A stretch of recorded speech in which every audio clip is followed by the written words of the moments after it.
રસોડાની રાણી બનવા માટે અને કામને ચપટી વગાડતા પૂરું કરવા માટે અહીં બીજા કેટલાક મજેદાર અને ઉપયોગી સ્માર્ટ હેક્સ છે. સ્વાદિષ્ટ વાનગીઓ માટેની સિક્રેટ ટિપ્સ. કુરકુરી પૂરી. પૂરીનો લોટ બાંધતી વખતે તેમાં 1 ચમચી ખાંડ નાખવાથી પૂરી તળ્યા પછી લાંબો સમય સુધી ફૂલેલી રહેશે. ગ્રેવીમાં કાજુનો સ્વાદ. જો ઘરમાં કાજુ ન હોય તો મગજતરીના બી અથવા શેકેલી મગફળીનો પાવડર ગ્રેવીમાં નાખવાથી તેટલી જ રીચ ગ્રેવી બનશે. સોફ્ટ પનીર. ફ્રીજમાં રાખેલું પનીર જો કડક થઈ ગયું હોય તો તેને કાપીને 10 મિનિટ નવશેકા ગરમ પાણીમાં થોડું મીઠું નાખીને રાખી મૂકો. પનીર એકદમ તાજું અને નરમ થઈ જશે. અનાજ અને મસાલાની જાળવણી. ચોખામાં જીવાત. ચોખાના ડબ્બામાં અરંડિયું મોઈને રાખવાથી અથવા તેમાં સૂકા લાલ મરચાં નાખવાથી તે આખું વર્ષ બગડશે નહીં. હિંગનો સંગ્રહ.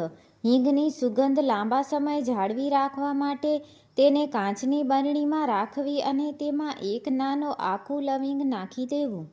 ગોળ તાજો રાખવા. ગોળના ડબ્બામાં થોડા આદુના ટુકડા રાખવાથી ગોળ નરમ રહે છે અને તેમાં ચીકાશ આવતી નથી. Smart cleaning tips. ગેસના બર્નર. જો ગેસના બર્નર કાળા પડી ગયા હોય તો તેને રાત્રે ઈનો અથવા લીંબુના રસવાળા ગરમ પાણીમાં પલાળી રાખો. સવારે બ્રશથી ઘસતા જ ચમકી જશે. Chopping board. લસણ કે ડુંગળી કાપ્યા પછી લાકડાના બોર્ડ પરથી ગંધ દૂર કરવા માટે તેના પર લીંબુ અને મીઠું ઘસવું. વાસણ પરના દાગ. સ્ટીલના વાસણ પર પાણીના દાગ પડી ગયા હોય તો તેને વિનેગરવાળા કપડાથી લૂછવાથી તે નવા જેવા ચમકશે. ફ્રીજ અને કિચન મેનેજમેન્ટ. કોથમીર લાંબા સમય રાખવા. કોથમીરને સાફ કરી તેના મૂળ કાપીને એક એરટાઇટ ડબ્બામાં નીચેની અને ઉપર પેપર નેપકિન ટિશ્યુ પેપર રાખીને ભરો. કોથમીર 10-12 દિવસ સુધી ફ્રેશ રહેશે. કાપેલી સફરજન. સફરજન કાપ્યા પછી કાળી પડી જતી હોય તો તેના પર થોડો લીંબુનો રસ લગાવી દો. ફ્રીજની ગંધ. જો ફ્રીજમાંથી વાસ આવતી હોય તો એક વાટકીમાં ખાવાનો સોડા અથવા લીંબુનો ટુકડો મૂકી રાખવો. તે બધી ગંધ શોષી લેશે. એક ખાસ ટીપ. દાળ ઢોકળી કે ખીચડી. જો કુકરમાંથી પાણી બહાર નીકળી જતું હોય તો સીટી વગાડતા પહેલાં કુકરના ઢાંકણની અંદરની બાજુએ થોડું તેલ લગાવી દો અને દાળમાં 1 ચમચી તેલ નાખો. પાણી બહાર નહીં આવે. તેલ અને તળવાની ટિપ્સ. ઓછું તેલ વપરાય તે માટે. કોઈ પણ વસ્તુ તળતા પહેલાં તેલમાં ચપટી મીઠું નાખી દો. તેનાથી તે વસ્તુ જેમ કે પૂરી કે ભજીયા ઓછું તેલ પીશે. તેલની ગંધ દૂર કરવા. જો તેલમાં કંઈક તળ્યા પછી તેની ગંધ બેસી ગઈ હોય તો તે તેલમાં થોડો આદુનો ટુકડો નાખીને ગરમ કરો. ગંધ દૂર થઈ જશે. લોટ અને અનાજ. નરમ પરોઠા. પરોઠાનો લોટ બાંધતી વખતે તેમાં 1 ટેબલસ્પૂન દહીં ઉમેરો. પરોઠા એકદમ નરમ અને સ્વાદિષ્ટ બનશે. રવો સોજી. સાચવવા. રવો જલ્દી બગડી જતો હોય છે. તેને ડબ્બામાં ભરતા પહેલાં કડાઈમાં હલકો શેકી લો. તેનાથી તેમાં જીવાત નહીં પડે. ક્રિસ્પી ઢોસા. ઢોસાના ખીરામાં થોડા મેથીના દાણા પલાળીને પીસવાથી ઢોસા એકદમ કુરકુરા બને છે અને તેનો રંગ પણ સરસ આવે છે. શાકભાજી અને ફળ.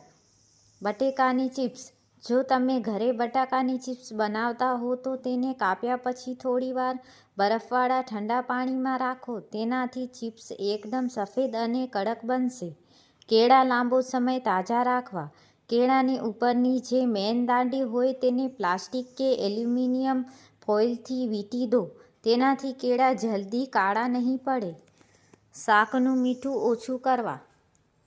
જો લોટનો લૂવો ન નાખવો હોય તો તમે શાકમાં થોડી મલાઈ અથવા દહીં પણ નાખી શકો છો, જે મીઠાની અસર ઓછી કરી દેશે. ઇન્સ્ટન્ટ રસોઈ હેક્સ. ઝડપી ગ્રેવી. જો તમારી પાસે સમય ઓછો હોય તો ટમાટા ડુંગળીને કાપવાને બદલે તેને છીણી લો. તેનાથી ગ્રેવી જલ્દી ચડી જશે અને સ્મૂથ બનશે. મીઠી છાશ. જો છાશ ખાટી થઈ ગઈ હોય તો તેમાં થોડું પાણી અને મીઠું નાખીને તેને ગાળી લો અથવા તેમાં થોડું દૂધ ઉમેરો. ખાટાશ ઓછી થઈ જશે. રસગુલ્લા કે ગુલાબજાંબુ. ચાસણી બનાવતી વખતે તેમાં 1 ચમચી દૂધ નાખવાથી બધો કચરો ઉપર ફીણ સ્વરૂપે આવી જશે. તેને કાઢી લેવાથી ચાસણી એકદમ ચોખ્ખી બનશે. સ્માર્ટ સફાઈ ટિપ્સ. મિક્સરના જારની ગંધ. જો લસણ ડુંગળી પીસ્યા પછી જારમાં ગંધ આવતી હોય તો તેમાં થોડો બ્રેડનો ટુકડો નાખીને ફેરવી લો. બ્રેડ બધી ગંધ શોષી લેશે. રસોઈમાં પરફેક્શન લાવવા માટે ક્રીમી દાળ મખની. જો તમારે દાળ કે કઠોળને હોટલ જેવું ટેક્સચર આપવું હોય તો દાળ બફાઈ જાય પછી તેને વઘારતી વખતે 1 ચમચી કસૂરી મેથી હાથથી મસળીને નાખો. પનીરનું શાક. પનીરને તળ્યા પછી સીધું શાકમાં નાખવાને બદલે 2 મિનિટ હૂંફાળા મીઠાવાળા પાણીમાં રાખવાથી તે રબડ જેવું કડક નહીં થાય. સોફ્ટ ઇડલી. ઇડલીના ખીરામાં થોડા બાફેલા ચોખા ઉમેરીને પીસવાથી ઇડલી રૂ જેવી પોચી બને છે. Healthy cooking hex. તેલ વગરનું સલાડ. સલાડમાં તેલ કે ક્રીમી ડ્રેસિંગને બદલે શેકેલા તલનો પાવડર અથવા લીંબુ મરીનું મિશ્રણ નાખવાથી તે વધુ હેલ્ધી અને ટેસ્ટી બને છે. ઘડપણનો વિકલ્પ. જો તમારે ખાંડ ટાળવી હોય તો ખીર કે હલવામાં ખજૂરની પેસ્ટ અથવા મધ રસોઈ ઠંડી થયા પછી ઉમેરી શકો છો. શાકભાજીના પોષક તત્વો. શાકભાજીને હંમેશા ધોયા પછી જ કાપવા. કાપ્યા પછી ધોવાથી તેના વિટામિન્સ પાણી સાથે નીકળી જાય છે. વેસ્ટેજ ઘટાડવા માટે વધેલી રોટલીનો ઉપયોગ. જો રાતની રોટલી વધી હોય તો તેને મિક્સરમાં ક્રશ કરી તેમાં દહીં અને મસાલા નાખીને વઘારેલી રોટલી કે રોટલીના લાડુ બનાવી શકાય. તરબૂચની છાલ. તરબૂચનો લાલ ભાગ ખાધા પછી તેને સફેદ છાલ ફેંકવાને બદલે તેનું તૂટી ફૂટી અથવા શાક બનાવી શકાય છે. દૂધની મલાઈ. મલાઈમાંથી ઘી બનાવતી વખતે જે કીટર માવો વધે તેમાં ખાંડ નાખીને તેની બરફી બનાવી શકાય છે. Kitchen maintenance. લાકડાના ચમચા. લાકડાના ચમચાને સાફ કરવા માટે તેને ક્યારેય લાંબો સમય પાણીમાં પલાળી ન રાખવા. તેનાથી તેમાં બેક્ટેરિયા થઈ શકે છે. તેને લીંબુના રસથી સાફ કરવા શ્રેષ્ઠ છે. ચપ્પુની ધાર. જો ચપ્પુની ધાર જતી રહી હોય તો તેને કપ કે રકાબીની પાછળની બાજુ ઘસવાથી ધાર ફરી તેજ થઈ જશે. કૂકરની રીંગ. જો કૂકરની રીંગ ઢીલી થઈ ગઈ હોય અને વરાળ નીકળી જતી હોય તો તેને 10 મિનિટ ફ્રીઝરમાં મૂકી દો તે ફરી ટાઈટ થઈ જશે. ખાસ ટીપ. મસાલાની તાજગી. લાલ મરચું, હળદર અને ધાણા જીરું હંમેશા કાચની બરણીમાં અને અંધારી જગ્યાએ રાખવા.